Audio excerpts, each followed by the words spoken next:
Women want to know that you can do better than them. They want to know that they got the best guy possible. This is why you hear about female hypergamy. Women are always trying to date up. So when you're that dude and you show her, look, girl, I could get any other girl I want. You're not necessarily getting all my attention, which is where we're going to work in the aloof strategy. They will get more attracted to you because of that, and they will stay with you when you have these priorities straight. So really listen closely, gentlemen. I'm going to drop gold in your lap today. Let's get into it. The Unapologetic Man Podcast. What's another name for coming inside a woman? Loading the dishwasher. What is up, gentlemen? Thank you for tuning in to another episode of the Uniform Mike Papa, the Unapologetic Man Podcast. I super appreciate you joining me. And today, boys, we are going to talk about being aloof. Now, if that little joke I just said got you a little butt hurt, if it hurts your feelings, then kick rocks with your head down. Don't let the door hit you with a good Lord split you. Beat it, you fucking sea donkey. Click out of here because we are going to talk about being aloof with women, and that's going to get you even more butthurt if you are indeed that hypersensitive. Now, over recent episodes, I've been talking about how you need to have warmth with women, how you need to listen to them with empathy, do some chivalrous things. And as I always do in this podcast, I try to bring you guys balance. I always tell you, yes, you have to be cool. You have to build rapport. You have to build trust and connection with the woman. But at the same time, you need to show her you're not to be with. You need to be a little bit aloof. She needs to know that you can get other girls. So it's that balance, boys. And so many guys go to one extreme or the other. Either they get in the friend zone because they're Mr. Nice Guy, fluffing her feathers, blowing smoke up her ass, or they're an asshole. They have tons of game and she wants to have sex with you, but she just doesn't trust you.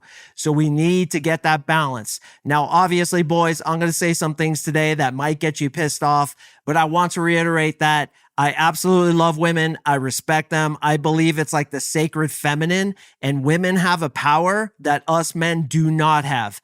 Yes, we have power as men too, but that's masculinity and femininity. Masculinity has its advantages. Femininity has its advantages. So I don't want you to misinterpret. I don't want you to get butthurt and fucking send me an angry email.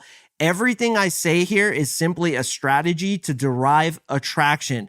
It's not a statement about how I intrinsically feel about women because I love women. I have a 6-year-old daughter. I absolutely cherish her. I cherish my wife, Marissa, who honestly I'd die for. So before you send me that hate mail, just know that this is entertainment. This is strategy. And at the end of the day, we love and cherish women. And actually, we're doing this so that they can feel good to get attracted to us so that we don't blow ourselves out. So in a way, boys, everything I teach that some of you guys get butthurt about, and women listening, oh my hell do they get butthurt? It's for your advantage. It's because if you fuck up and become Mr. Nice Guy or do too much game, she's not going to trust you or she's going to put you in the friend zone. So it's almost like I'm teaching you how to behave so that she can feel good getting attracted to you and you can take her on the experience that she wants. What do I always tell you guys? Lead women to where they want to be led, and this is part of it. Women want, prepare yourself here, some of you might get butthurt, women want to know that you can do better than them. They want to know that they got the best guy possible. This is why you hear about female hypergamy. Women are always trying to date up.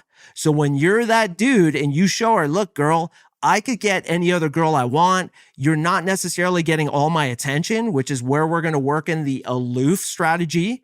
They will get more attracted to you because of that, and they will stay with you when you have these priorities straight. So really listen closely, gentlemen. I'm going to drop gold in your lap today. Let's get into it.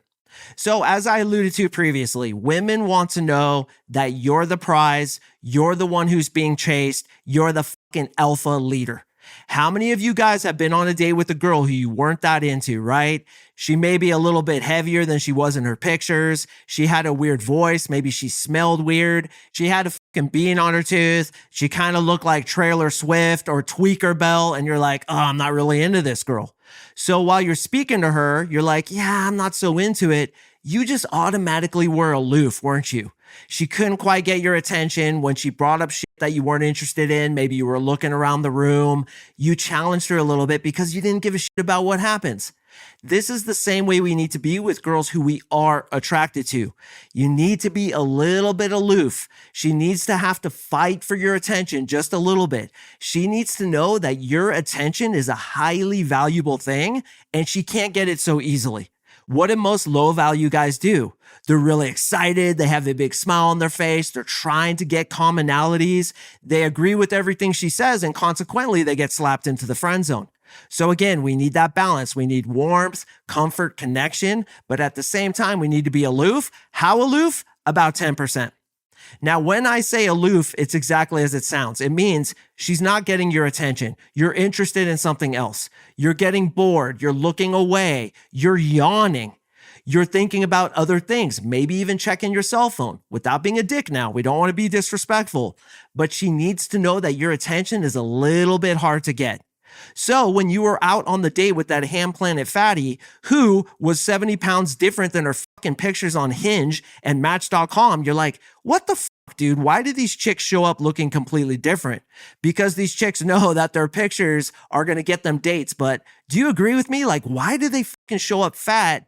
And you're like, dude, when did you take these pictures? This was like 20 pounds ago.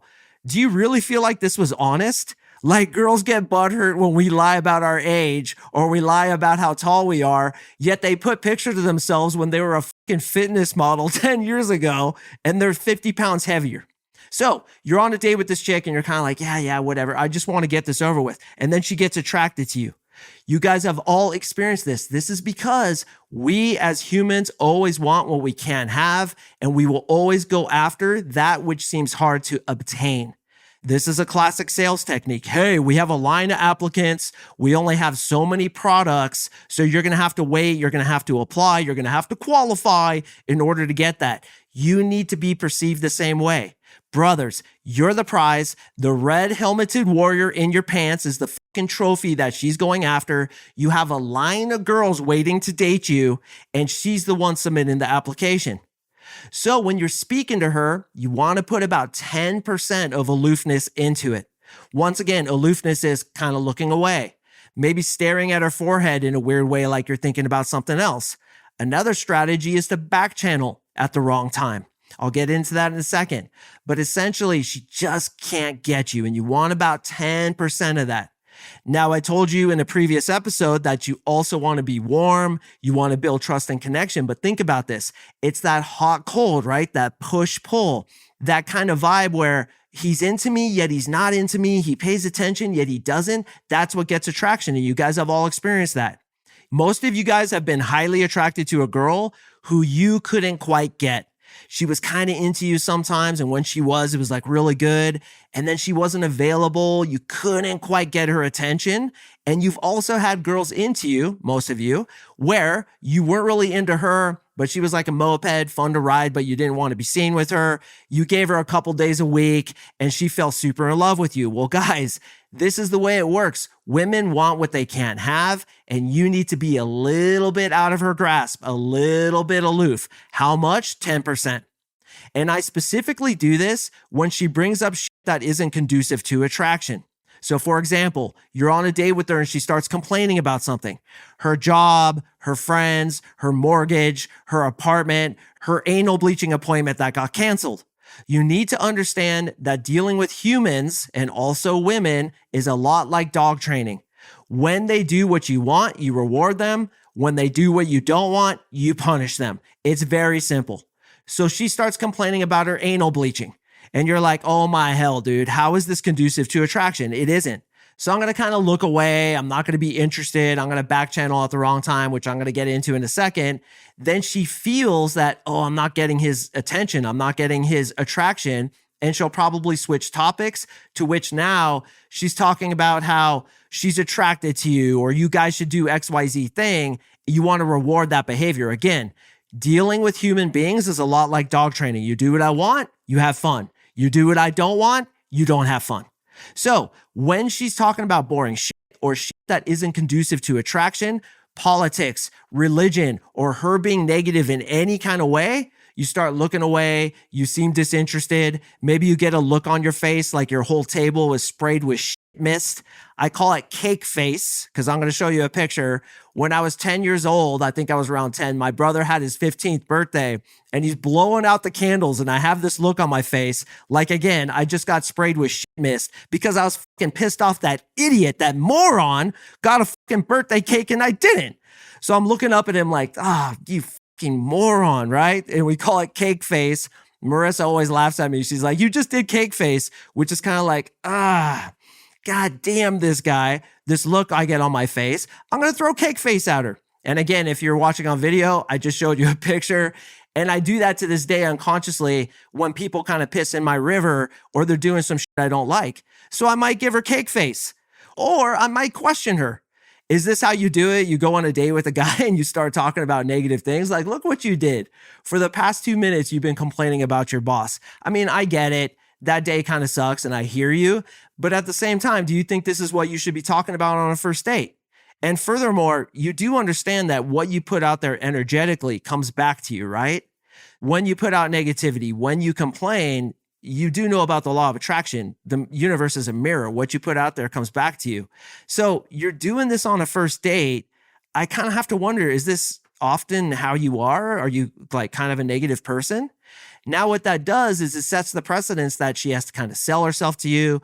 You kind of corrected her, let her know, hey, you fucked up a little bit. This is a first date and here you are complaining. This builds attraction because it shows, A, you're not to be fucked with, B, you're not going to put up with the complaining, and C, you mentor her, show her a different way to be that's better, more conducive to her happiness, which we're all trying to achieve.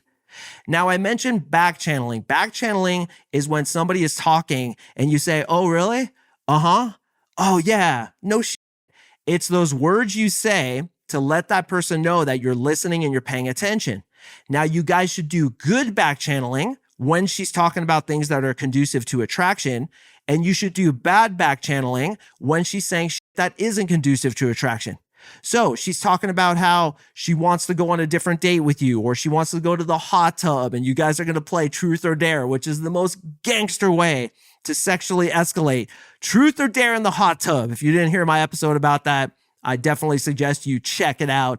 But she's talking about that. You're going to back channel at the wrong times. You'd be like, oh yeah, tell me more about that.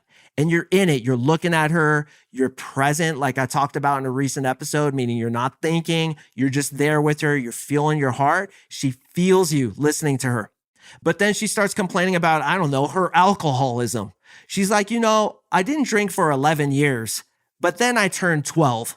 And you're like, oh my God, dude, this chick's a fucking total alcoholic. She's talking about it and all like the negativity. Now, of course, if it's like a struggle that she got past or you feel like you want to empathize with it, fine. You can listen to her. You can give her that space. And this is for you guys to decide. And yes, this takes some experience and some social intelligence, some social calibration.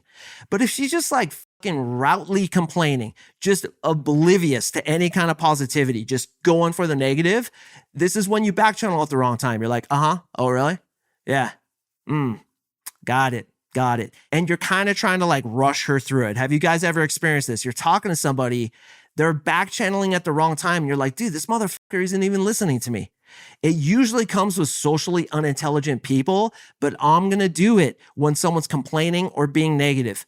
One of my favorite quotes comes from Jocko Willink. He's an ex-Navy SEAL. He has a Jocko podcast. Fucking legend, this guy, dude. I seriously want to get this guy's face tattooed on my ass. This guy's a fucking champion. He has this quote that I absolutely love. It's called, "All your excuses are lies." I absolutely love that because it's true, man. Any excuse you make is a fucking lie. It's just a reason you're creating to make up for your lack of performance or your lack of being fucking disciplined. So when she's like making excuses to me or doing shit like that, I'm going to back channel at the wrong time. I'll be like, oh, really? Oh, seriously? Or I'll fucking check my phone, or I'll call the waitress over and kind of start chatting with her. I'm willing to be a little bit disagreeable, boys. And you need to be that way too. Question girls. Why are you wearing that? Why'd you order that? Why'd you just say that? And when they're doing shit that isn't conducive to attraction, remember what I said. Dealing with women is a lot like dog training. When they do what you want, they have fun. When they do what you don't want, they don't have fun. Very simple. And frankly, boys, dealing with anybody's like dog training. You have an employee, you know how it works. If the guy's a fucking dick, he doesn't get a raise. He doesn't get your attention. He doesn't get a good review that quarter. But when he is a good worker, you reward him bonuses, you compliment him. It's very simple. And it's just like dog training. You can't let women or men or anybody for that matter get away with behavior that isn't conducive to attraction. I saw a guy the other day, I was like eavesdropping on a table where this dude was kind of newly boyfriend and girlfriend with this chick. And in my opinion, I could just tell, I'm a dating coach. I can just read people like a book. He probably gave her the girlfriend label way too early. So she kind of snapped at him. I didn't hear what she said, but what I saw absolutely blew my mind. She snapped at him and he's like, oh, I was just kidding. Guys, he just lost all frame. He set the precedence that he can be with and he's going to collapse under her social pressure. The way she snapped at him was really disrespectful. It was like that time when Alec Baldwin's wife snapped at him on live TV.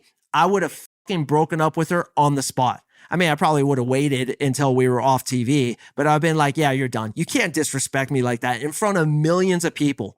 So here she goes snapping at him. And he's like, oh, I was just kidding, or whatever the hell he said. And I was like, dude, you literally lost all frame in 3 seconds. Literally, boys, that's how fast it can happen. The dynamic of a relationship with a woman, that precedence that you set about your boundaries, what you will and will not accept, is set within the first 2 weeks. And being aloof is part of this. It's showing when you complain, when you're negative, or when you try to talk about politics or religion, you're getting cake face. And we're not talking about that shit. I'm going to literally look like you just sprayed my face with shit mist. And that's going to communicate to her that you don't put up with this shit. And we use that aloofness here and there to get them attracted to us. How much? About 10%. And usually, if applicable, applied when she's being negative, boring, talking about shit that isn't conducive to attraction. But you can throw it in here and there too, wherever you can, just to get that little bit of aloofness. When she's talking about something that you're just not into, you don't want to talk about it, just kind of stare at her forehead. Get a look on your face like you're a little bit confused. And then when she's like, what? You'd be like, oh, never mind. Keep going. Right? Like real bored. Like, go ahead. Keep going with your thing. Right? Like you don't even know what she's talking about. You're like, keep talking about that thing. Go ahead. Right? And if she's like, what's wrong? Then I'm going to be very calm. Guys, you have to understand, no negativity. I'm going to be very calm and I'm going to say, you know, you've kind of been complaining about politics for the past 5 minutes. Do you think that's really like a positive topic that we should be talking about? And if she's like, well, it's really important to me, you'd be like, yeah, but let's be honest. This is a first date, right? We're trying to get to know each other. I got your politics, right? You're some super left-leaning chick who fucking hugs trees, dodges soap, and whose muff is so big when I take down her underwear, it's going to go thump when the muff comes out. Got it. You play the harp on the weekends at the fucking hippie circle. Got it. But I've learned that about you. I know your politics. Let's move on. So what was the best day of your life? What would be something you'd never do again that you just absolutely regretted? And you take that conversation, boys, and you lead her to where she wants to be led. I can guarantee you, even if a girl goes down a negative avenue, like talking about how much she hates Trump or how stupid it was that Trump invited Travis Pastrana, Ricky Carmichael, Jeremy McGrath, and Deegan to do backflips on the fucking White House lawn. So gangster, dude. I love that happened. She's complaining about how dumb that was. You are allowed to interrupt her, let her know like, hey, this isn't really conducive to attraction, this negativity, and guide her to the next best thing. But you have to remember, you cannot be negative yourself. You have to be calm, composed, on your inner balance point, unaffected, and leading that little girl into a better experience. Then that night when you come inside of her, you could be like, hey, you're a dishwasher. And she's like, why? And you'd be like, because I just loaded you up, right? And so many people are getting pissed off right now. Let me tell you something. If you get offended by what some random dude says on his podcast, no offense, brother or sister, you have an extremely weak frame. Anybody who gets butthurt by trigger words or who gets hurt about what somebody says is fucking weak. Strengthen your frame, be in your own internal reality. Who gives a shit what some guy says on his fucking podcast? Let it go. Focus on yourself. Are you so unhappy that you actually get mad about what somebody says on their podcast? Dude, you got some problems and you need to work on yourself. No offense, but you need NLP, neuro-linguistic programming. You know what? Even the haters, I welcome you, brothers, to come work with me. And if you want to send me hate mail, go ahead. It's fucking funny to me. It entertains me. Why? Because I have a strong frame. And you guys have to have a strong frame too. If she's being negative, if she's being boring, asking questions like, do you think that clouds go backwards ever, or do they always go forwards? You'd be like, dude, what? You give her cake face, your table is just sprayed with shit mist, and you're changing topics. You're being aloof when she's doing shit that you don't want to hear about. Guys, 10% needs to be thrown in there, along with the 20, 30, 40%. Go listen to that episode when I talked about warmth. But you need to have all these combinations. And like the stupid analogy I made recently of the cake, where you're cooking a really delicious cake, it has to have all those ingredients. Otherwise, it's just going to be flat. So implement this, boys. Use it on the next time you hang out with the girl. And finally, guys, I want to leave you with this last piece of wisdom. You are the prize. She's the one submitting the application. That red helmeted warrior in your pants, she wants it bad. It is the fucking trophy that she's going after. And if you're not into what she's saying, if she's doing some shit that you don't like, ignore it. Look at her like she sprayed you with shit mist. Look away, check your phone, change the topics. Be the leader and let her know that you are the prize. Gentlemen, I super appreciate you listening. Stay tuned for next Tuesday as I have an awesome one coming up, and I will see you in the next episode. What is up, brother? Just wanted to thank you sincerely for watching this episode. If you've gotten any value whatsoever out of my content, the single best way to help me is to like, comment, subscribe, leave me a review. You have no idea how much that helps me. Also, if you're struggling with women and you want to talk to me personally about how I can help you achieve your goals with women, sign up for my 3-month coaching program below and you and I will talk. Join us in the Unapologetic Army.